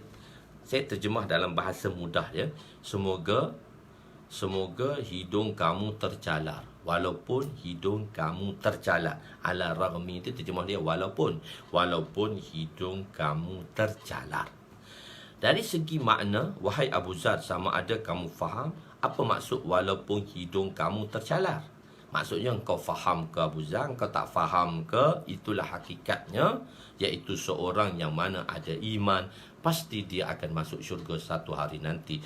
Jika dia ada dosa, mungkin dia akan direndamkan di dalam neraka, tapi pasti satu hari dia akan keluar kembali untuk memasuki syurga. Itu hakikatnya, yakni menolak pendapat yang mengatakan Mu'tazilah dan Khawarij mengatakan orang yang mati dengan dosa besar mukhallad finnar, iaitu kekal dalam neraka. Hadis ini kata tak kekal dalam neraka. So kita menolak jawapan orang-orang yang berfahaman Mu'tazilah dan Khawarij yang telah kita bincangkan di dalam Kitabul Iman pada peringkat awal dahulu, pada hari ketiga.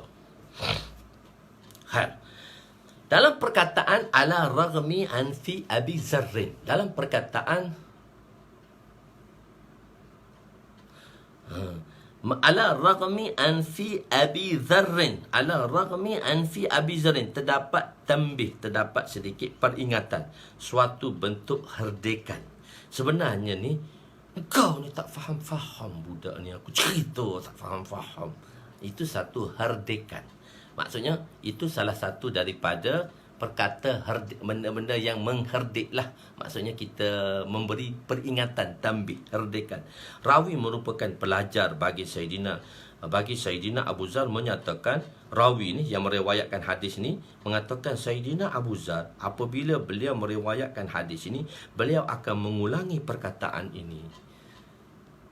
Raghima anfu Abi Zarrin. Hai Abu Zar, hidung kau dah tercemar. Kalau terjemah lafzi, ataupun kalau terjemah makna, hai Abu Zar, kau ni tak faham-faham hak Nabi bagi tahu. Itu terjemah makna. Kalau terjemah lafzi, hai Abu Zar, semoga hidung kau ni tercalar. Selepas menceritakan hadis ini, pelajar-pelajar talamizah ni murid Sayyidina Abu Zar mendengar perkataan Sayyidina Abu Zar mengulangi percakapan ini. Raghima anfu Abi Zarrin. Kenapa? Teguran yang datang daripada mahbub yang dicintai. Teguran itu datang daripada orang yang paling dicintai.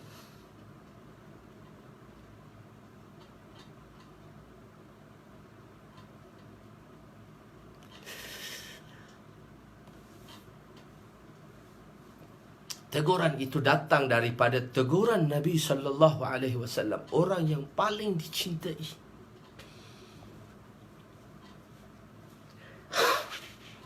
Walaupun ia teguran dan herdikan, ia menjadi suatu kebanggaan bagi beliau. Walaupun itu teguran dan itu herdikan daripada Nabi, tapi itu satu kebanggaan bagi pelajar itu, terutama Sayyidina Abu Zar.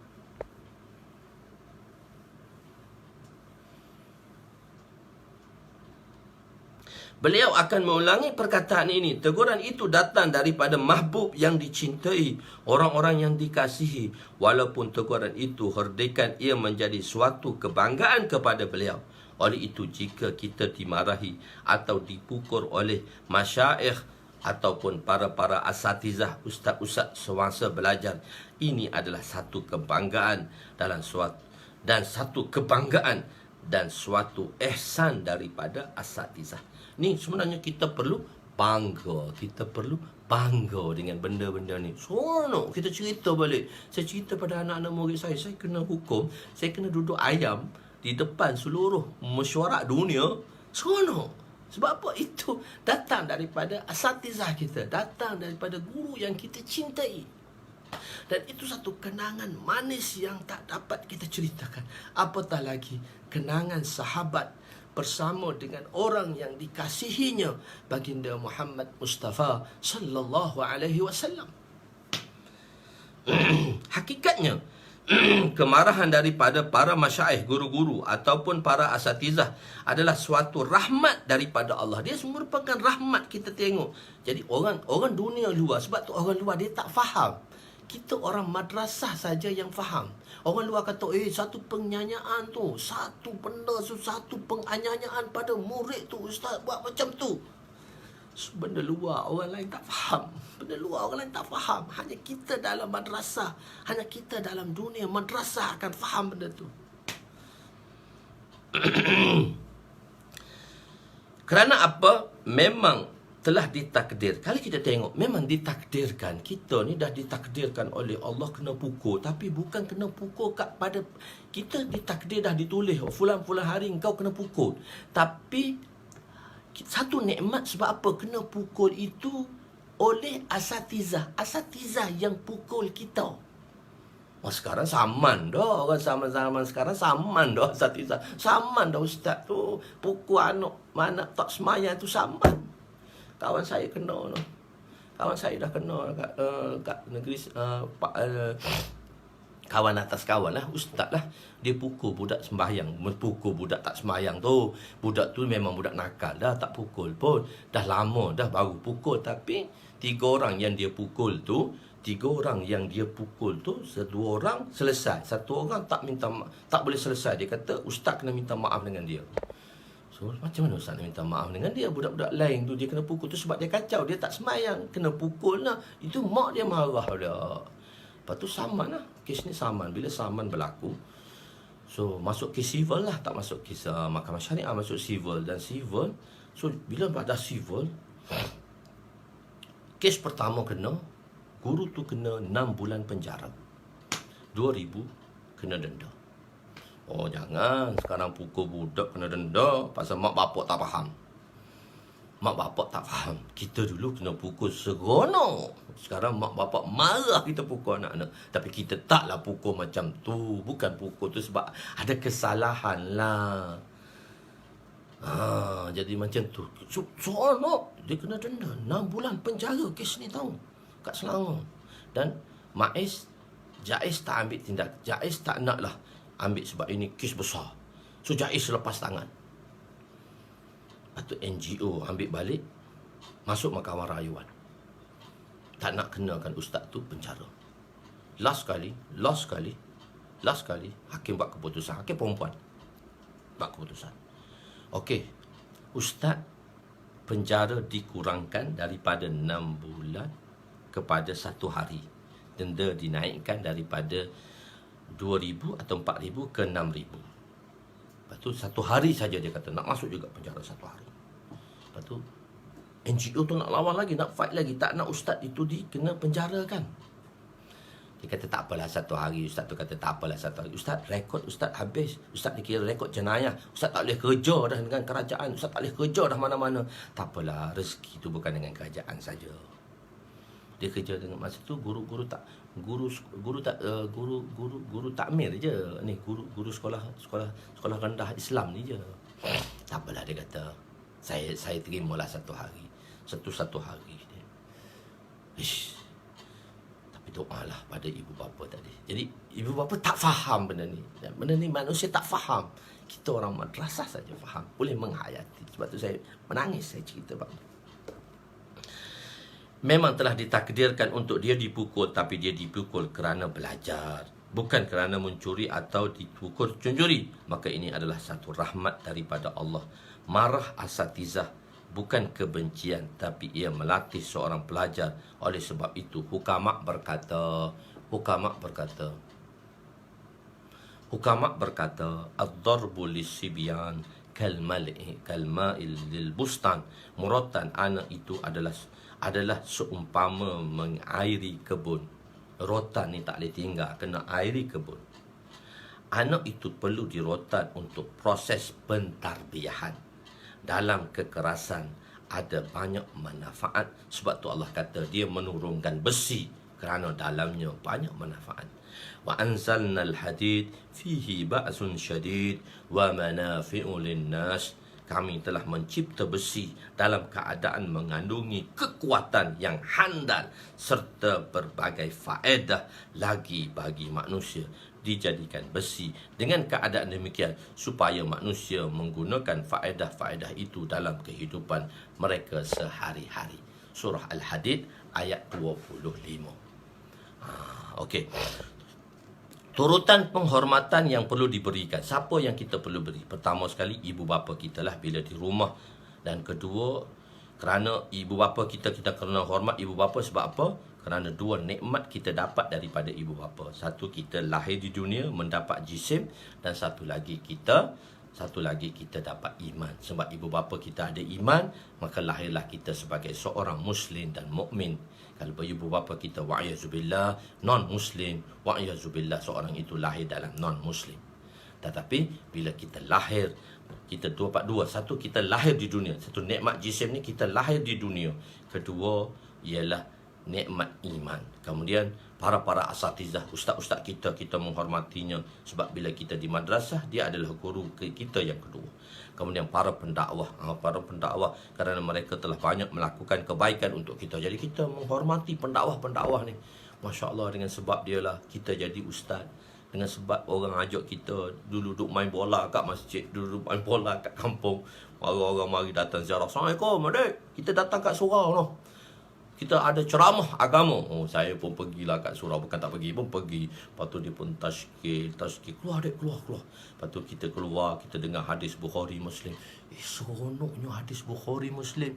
Alhamdulillah, Allah pilih belajar pula. Lepas tu boleh belajar pula hadis Bukhari Muslim. Bukan setakat tu saja, mengajar pula hadis Bukhari Muslim. Tidakkah itu satu nikmat yang besar? Yang berterima kasih kepada pendakwah. Bersusah payah memujuk, berdoa, berusaha untuk hidayat diri kita dan umat. Ingatlah herdekan dan teguran para ustaz-ustaz dan para masyaikh, yakni syekh-syekh. Itu adalah suatu ihsan pada kita. Dia adalah satu ihsan yang tidak terbalas untuk mereka berdua.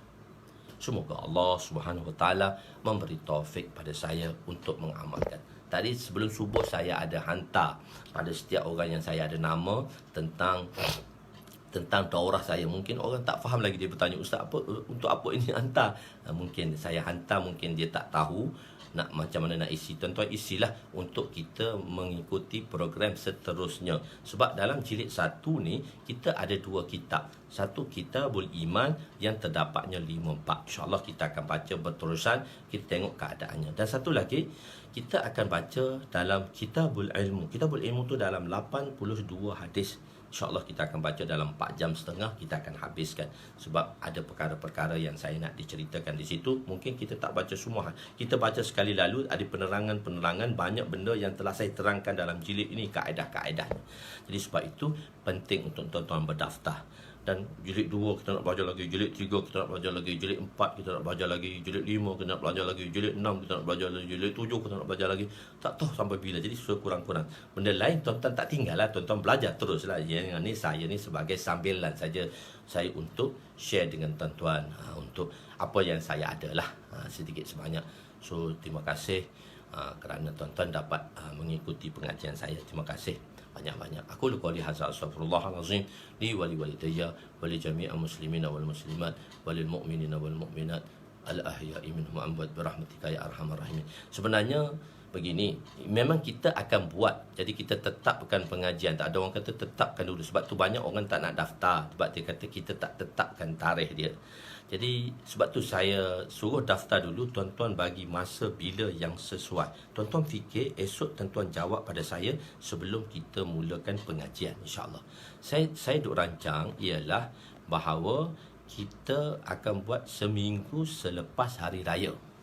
So kita hari raya hari Ahad depan. Ini hari Ahad depan. So seminggu sebelum hari raya. Ataupun tak kisahlah hari apa-apa yang masih tuan-tuan masih bercuti lagi.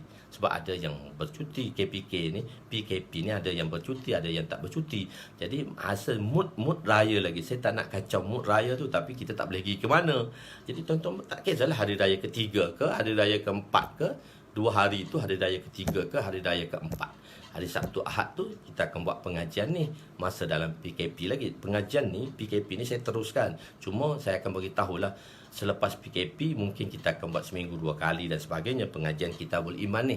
Tapi untuk Kitabul Ilmu tu seminggu selepas hari raya tuan-tuan bercuti lagi kan. Hari Minggu tuan-tuan bercuti. So tuan-tuan boleh syorkan. Jadi saya akan iklan teruslah bila kita akan buat. Hari raya ketiga ke, hari raya ketiga ke, masa boleh bercuti lagi ke, hari raya kedua ke, tuan-tuan nak buat Isnin tu hari raya kedua dah. Jadi kita 3 slot 4 jam setengah tu mungkin kita buat 2 hari. 1 hari, 2 hari insya-Allah. Jadi tuan-tuan bincang, tuan-tuan boleh show dalam FB saya. Dan insya-Allah saya buat keputusan dan teruslah kita buat pendaftaran. Yang dah daftar tu teruskan daftarlah. Wallahu a'lam. Aku qouli hadza astagfirullah. Bismillahirrahmanirrahim. Ya awalal awwalin wa ya akhiral akhirin wa ya zal quwwatil matin wa ya rahimal masakin wa ya arhamar rahimin. Allahumma ighfir lana dhunubana wa wasi' lana khalaqana wa tajib lana kasabana wa kanni'na bima razaqtana wa la tuzhib talabana ila syai'in sarraftahu anna wa sallallahu ala sayyidina Muhammadin wa ala alihi wa sahbihi ajma'in walhamdulillahi rabbil alamin. 4 jam setengah. Slot 4 jam setengah. Maknanya satu slot sejam setengah lah. 3 slot tu 3 slot sejam setengah. Begitu. Bukan 4 jam setengah. Satu slot tu ialah 4 jam, 1 jam setengah. Jadi tuan-tuan boleh bagi tahu saya dalam FB, so saya boleh buat keputusan mudah macam mana tuan-tuan nak buat, insya-Allah. Untuk kemudahan tuan-tuan lah, sebelum hari raya ni tak sempat lah saya rasa. Kita selepas hari raya ke, dalam mood cuti ke, tak ada selepas hari raya ke, Sabtu Ahad ke, tuan-tuan cuti kita boleh buat. Seminggu selepas hari raya ke, Sabtu Ahad kita boleh buat. Begitu. Wallahu a'lam.